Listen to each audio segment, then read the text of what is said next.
you want, Shepard? Why did you become a mercenary? Lots of reasons. Such as? Such as, I needed to get out of our system. I needed to eat. I needed to survive. Why not stay and help your people? I tried to help. That's why I had to leave. What happened?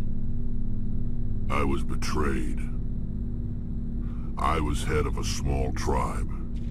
We were trying to restore order after the war, but the other tribes were against us. They followed Jared, one of the few warlords who survived the war with the Turians. But he was old, and so were his ideas. He wanted to continue the war. He wanted us to fight. Turians, Solarians, each other. It didn't matter who, as long as we were fighting. What did you want?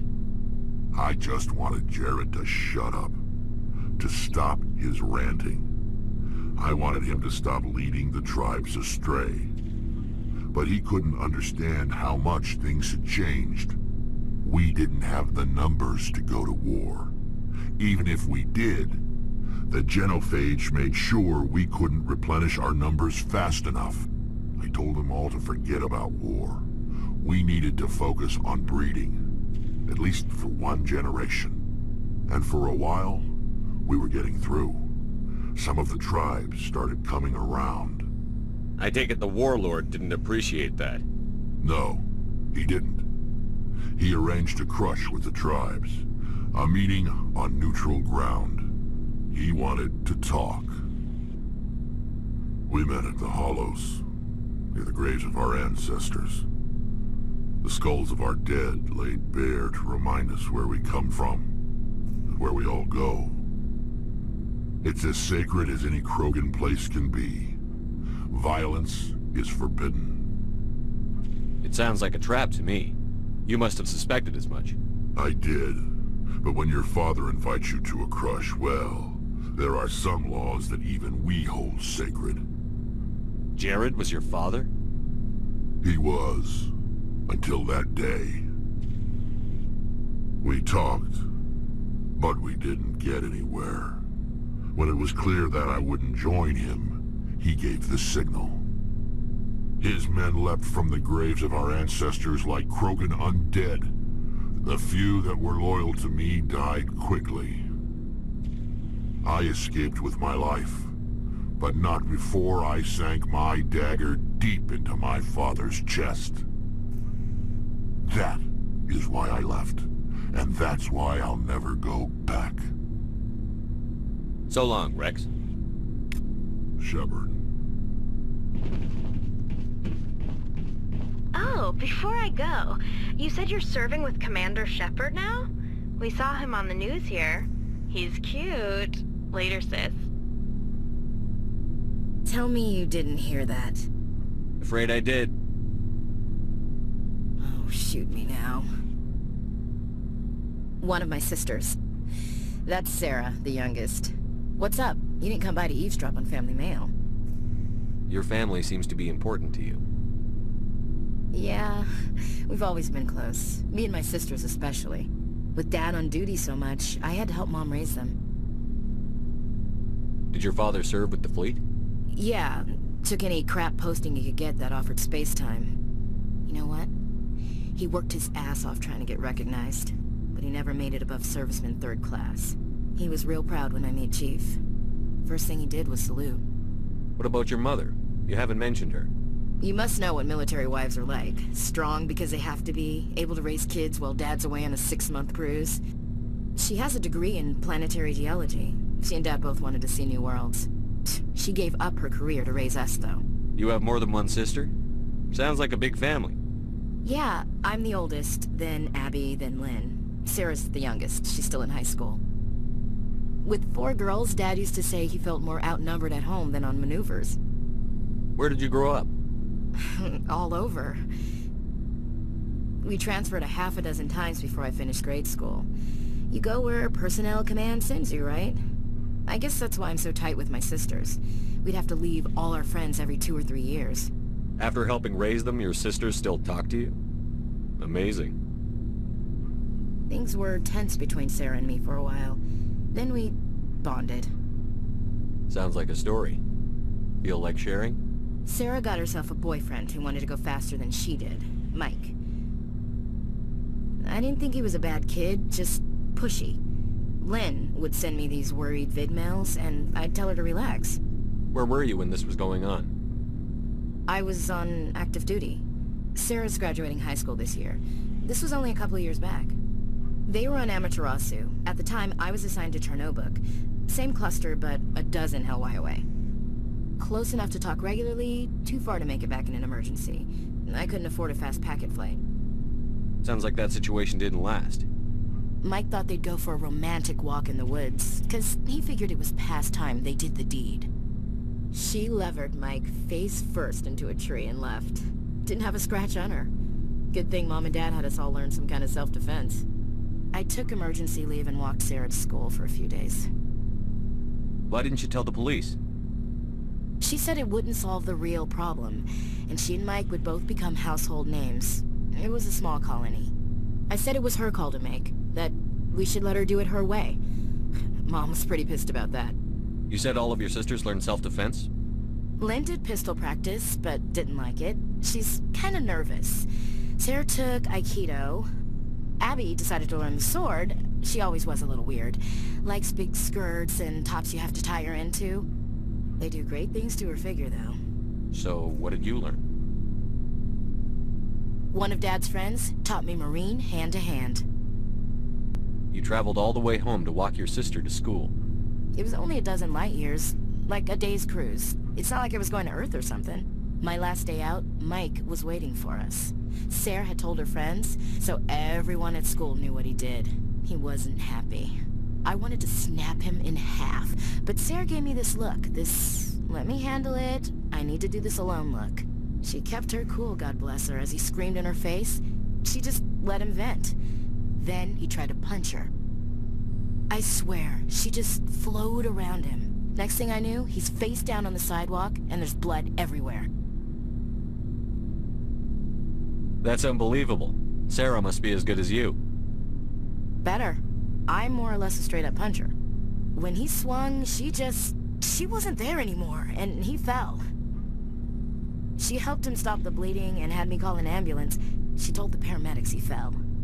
Before they took him to the hospital, Mike touched Sarah's arm. I thought he was going to end up on the ground again. But he hung his head, whispered, "I'm sorry," and started crying. And she hugged him. The Williams women are a decisive bunch, Commander. We do things when we're ready. Not before, not after. Your sister's something else. But you didn't mention your father at all. Was he on deployment? Dad always wanted to serve in space, but he wanted us to have real ground under our feet. He'd say, space is beautiful, but you can't raise a family there. I cannot rest from travel.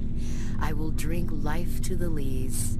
All times I have enjoyed greatly, have suffered greatly, both with those that loved me and alone. For always roaming with a hungry heart, much have I seen and known, cities of men and manners, climates, councils, governments. I never thought I'd hear you reciting poetry. Just because I can drill you between the eyes at 100 meters doesn't mean I can't like sensitive stuff. Just don't spread it around. Ulysses was my dad's favorite poem. Every time he shipped out, he recorded me reading it. He had a dozen versions when he retired. Does he still like it? I sure hope so. I read it to his grave every time I go home. Dad passed on a few years back. He's probably still watching, though. So behave. You mean from wherever we go after death? Dead on, Skipper. He's with God now. That's not a problem with you, is it? That I believe in God? Everyone has the right to believe what they want. Says so in the Alliance Charter. Only with fancier words. I'm glad you're open-minded about it. I've met a few people who are really weirded out by my faith. Because I work in space, I can't believe in a higher power? Jeez. Hello, have you people looked out the window? How can you look at this galaxy and not believe in something? I should get back to my duties. Didn't mean to take up so much of your time. What's your opinion on the last mission? Not sure I buy Dr. Tassoni's story about her and her mom not talking. They're family, right? I think she's being straight with us. Or at least, I don't think she lies very often. Yeah, she's probably really bad at it. Too bad those ruins got destroyed. I mean, they lasted thousands of years. That's impressive. We'll talk later, Williams. Looking forward to it, Skipper. Commander, good to see you. You've been with CSEC a while. Have you seen much action? Well, not as much as you, but yeah, I've seen some interesting things. I'll bet you have. Anything in particular that stands out? I remember this Solarian geneticist I was sent to investigate. That case was a bit disturbing. What happened? Why were you investigating them? I was tasked with tracking black market trade on the Citadel. Most of it harmless, nothing I needed to pursue. But during the course of my investigation, I noticed an increase in the trade of body parts, organs mostly. We usually get a few of those, but not the numbers I was seeing. We weren't sure if there was a new black market lab or if some freak was harvesting organs from citizens. You've seen this before on the Citadel? Every so often, some lab sells unwanted parts through the black market, but they're not as bad as the psychos. I remember this one L-Corps diplomat we caught in my first year on the job. He was hacking people up and selling their organs, had the station in a bit of a panic. But this case wasn't that clear-cut. Turns out there was more going on than we first realized.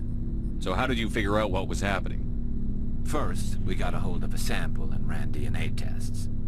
The weird thing was, the match led us to a Turian who was still alive and was very convinced he'd never lost his liver. After a bit of digging, I discovered this Turian worked briefly for Dr. Salion, the geneticist. So I went to his lab hoping to find evidence of cloned organ development, but there was nothing. No Solarian hearts, no Turian livers, not one Krogan testicle. You're kidding, right? Why would anyone want Krogan testicles? Some Krogan believe that testicle transplants can increase their virility, counteract the effects of the genophage. It doesn't work, but that doesn't stop them from buying. They'll pay up to 10,000 credits each. That's 40,000 for a full set. Somebody's making a killing out there. What did you do about the geneticist? I brought in some of his employees for interrogation, to see if I could get them to talk. While I was interviewing one of them, I came across something suspicious. You mean threaten? Was that really necessary? Maybe, maybe not. Either way, it paid off. One of my detainees started bleeding profusely during the interview. We offered to patch him up, and he got frantic, freaked out. I ordered a full exam to find out what was going on. Our medics found incisions all over his body, some of them fresh. That was our big break. These people weren't just Dr. Salion's employees. They were test tubes. Walking, living test tubes. He was growing parts inside these people? Exactly. He cloned their organs right inside their own bodies. Then he harvested them and sold them off. Most of the victims were poor. He'd pay them each a small percentage of the sales, but only if the organs were good. Sometimes an organ wouldn't grow properly, so he'd just leave it in them. Most of them were a mess, but only on the inside, hidden so nobody could see it. I hope he got what he deserved. That's the worst part. We never caught him. Why not? What the hell happened? He ran, blew his lab, grabbed some of his employees, and headed for the nearest space dock. By the time I found out, his ship was already leaving. He threatened to kill his hostages if we tried to stop him. But you went after him anyway, right? I ordered Citadel Defense to shoot him down, but CSEC headquarters countermanded my order. They were worried about the hostages, worried about civilian casualties if the ship was destroyed so close to the Citadel. I told them those hostages were dead anyway. He just used them to make more organs, but they wouldn't listen. Well, you can't get them all. No, but letting him get away like that. All they had to do was disable that ship, stop him from running. Maybe the hostages die, maybe they don't, but at least we stopped the bastard responsible for it all. I suppose I can see both sides. But what's done is done. I suppose. Can't waste too much time worrying about it now. Just wish I could have stopped him. That's all. Do you have any idea what happened to Dr. Salion? I sent out feelers from time to time, hoping to find something. I thought I'd found him a while back. He changed ships and changed his name to Dr. Hart, his idea of a joke, I guess. I told the military, but they weren't convinced it was him. I got the transponder frequency for his new ship, but I just can't get anyone to check it out. I'll check out the coordinates when I get a chance. I was hoping you'd say that. But Commander, take me with you when you go. If it's Leon, I want to be there when you find him.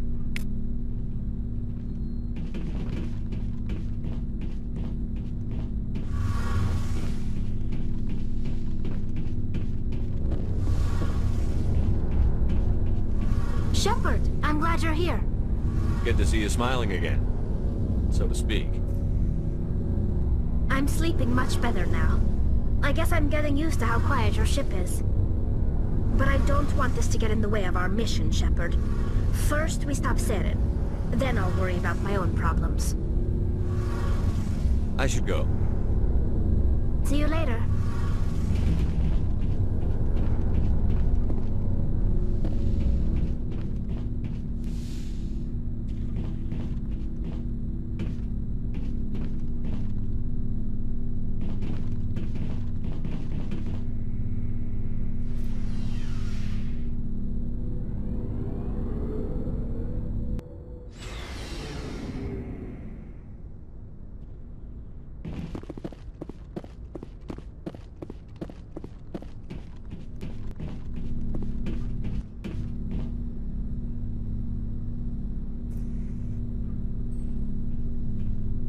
Anything you need, Commander? Just trying to get a sense of where the crew's at. Thoughts? Well, they know about the stonewalling you've had from the Council. They deserve to know what we're up against. They're on your side. They're pissed about the resistance we're getting, especially from our side. I'll have a better handle on all of it when my head stops hurting. Another L2 flare-up. Anything I can do? No, Commander, it'll settle down. It's rough sometimes, but they spike higher than a lot of L3s.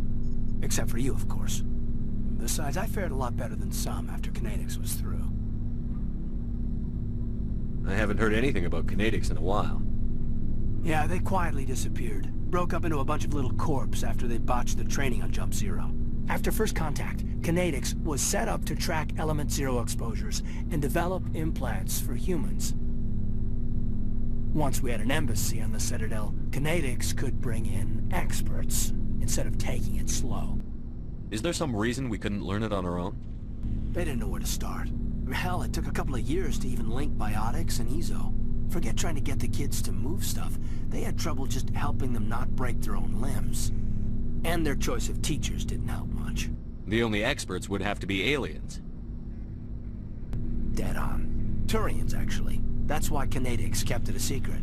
They were afraid of what people back home would think, asking the Turians for help when we just fought a war with them. The Asari would have been more acceptable than the Turians. Yes, but the company didn't go through the Citadel. It would have made Earth look weak, so they discreetly hired some Turian mercenaries. Get your knuckles rapped a few times, Lieutenant? Yeah, you could say that. Our instructor was a Turian by the name of Commander Vernus. A real hard-ass. He basically had a free pass to break us if it would turn out a decent biotic. Kind of spiraled from there, Commander. Did he ever face charges for that? He got his, yeah. But like everything else at Jump Zero, it was under the table. The less said, the better. Anyway, this is ancient stuff. I walked it off a long time ago. I should get back to my duties, Commander. We're here to make history, not rehash it. What's your opinion on the last mission? Dr. Tassoni. Seems like a sweet girl. Easy on the eyes. I mean, if you like the bookish sort. Just remember, Lieutenant, I saw her first. Only by a few seconds, sir. We'll talk another time, Lieutenant. Commander?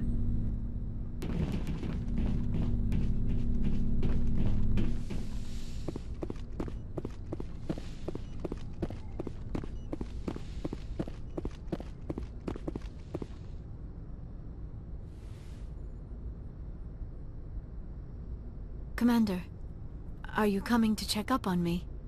You look much better. How are you feeling? Dr. Chakwas assures me I am going to be fine. I was impressed with her knowledge of Asari physiology. You're in good hands. Dr. Chakwas knows what she's doing. I never properly thanked you for saving me from the Geth, Commander. If you hadn't shown up, I'm just glad we got there in time. so am I. I know you took a chance bringing me aboard this ship. I have seen the way your crew looks at me. They do not trust me.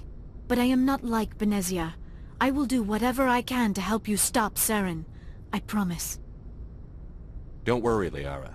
I trust you. I know you won't let me down. It means a lot to hear you say that, Commander. Thank you. Tell me about yourself, Liara. Me? I am afraid I am not very interesting, Commander.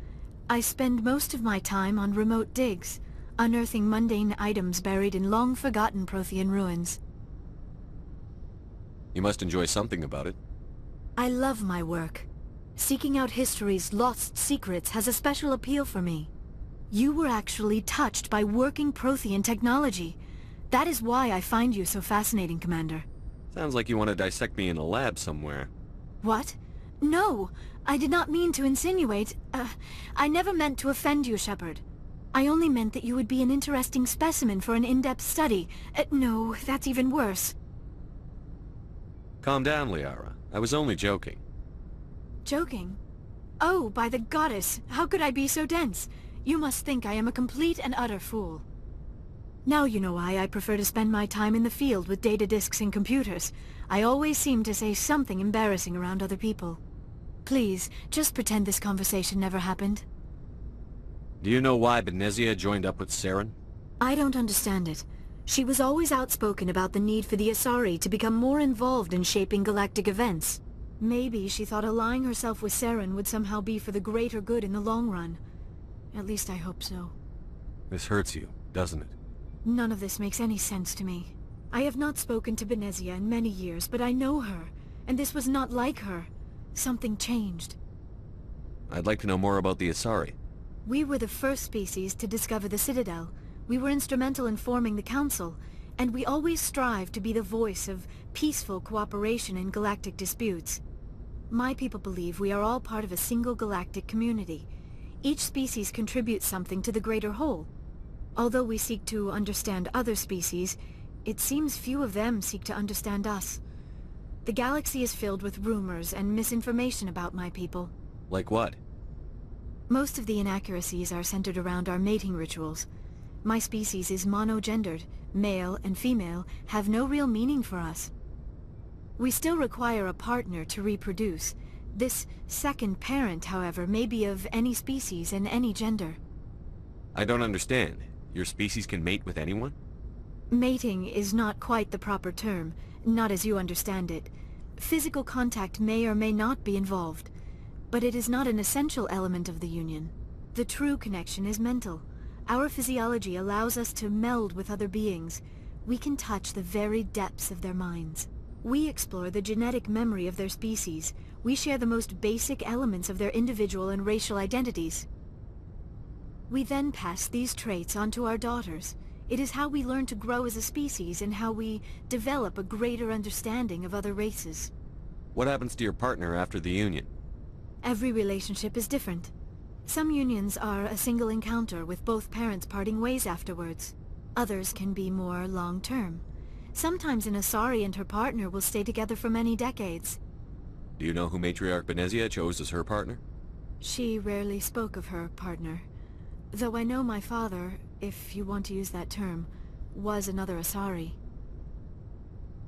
Benezia never told you her partner's name? Union with our own kind is no longer common, not for the purposes of reproduction. Most Asari believe it weakens our species. Asari daughters inherit racial traits from the father species. If both parents are Asari, then nothing has been gained, or so conventional wisdom would hold. I am what is sometimes called a pureblood, though no Asari would ever be cruel enough to say the word to my face. It is a great insult among my people. It is possible Benezia's partner was embarrassed by their union. She may have been too ashamed to publicly acknowledge me as her offspring. Maybe she wanted to meet you but couldn't. Something could have happened to her. Maybe she passed away. You might be right. I hope you are.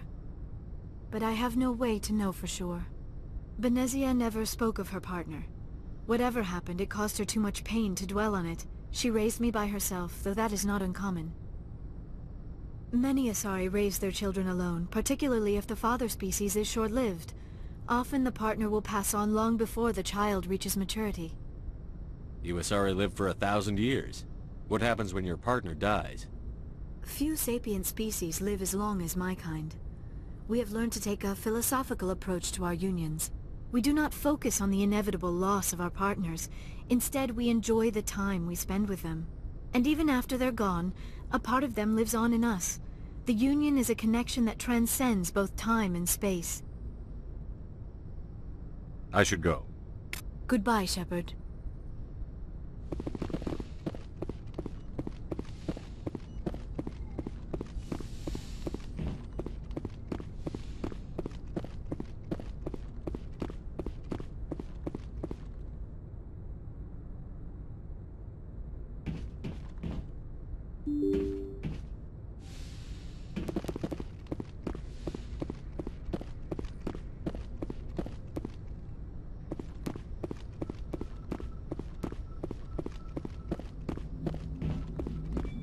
I prefer gold to silver, you know, for my medal.